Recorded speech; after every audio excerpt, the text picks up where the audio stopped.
திருச்சி மாநகராட்சியில் தனது வார்டில் எந்தவித வளர்ச்சிப் பணிகளும் மேற்கொள்ளப்படவில்லை என கூறி மாநகராட்சி கூட்டத்திலிருந்து ஆவேசமாக வெளியேறிய திமுக கவுன்சிலர் காஜமலை விஜய் மேயரின் கார் முன்பு நின்று தீக்குளிக்க முயன்றதால் பரபரப்பு ஏற்பட்டது.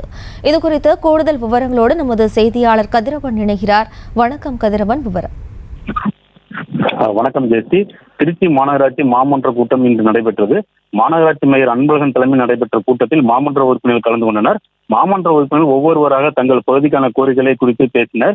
அப்பொழுது 60வது வார்டை சேர்ந்த மாமன்ற உறுப்பினர் காஜாமலை விஜய் எழுந்து பேசும்போது, 2 ஆண்டுகளாக 60வது வார்டு பகுதியில் எந்த திட்டமும் செயல்படுத்தவில்லை, நான் வைக்கும் கோரிக்கை எதுவும் நிறைவேற்றி தரப்படவில்லை, நிதி மிகவும் குறைவாக ஒதுக்கப்படுகிறது என குற்றம் சாட்டினார். தொடர்ந்து நான் மாமன்ற உறுப்பினராக தொடர விரும்பவில்லை, நான் ராஜினாமா செய்துள்ளேன் என கூறி ராஜினாமா கடிதத்தை மேயரிடம் கொடுத்தார். அப்போது சக மாமன்ற உறுப்பினர்கள் அவரை சமாதானம் செய்ய முயற்சித்தனர்.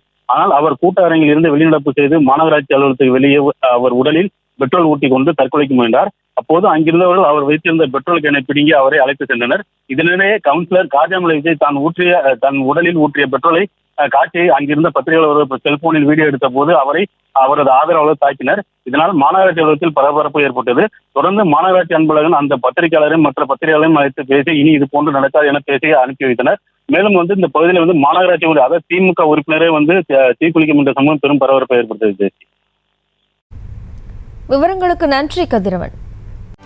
செய்திகளை உடனுக்குடனும் துல்லியமாகவும் தெரிந்து கொள்ள சப்ஸ்கிரைப் பண்ணுங்க.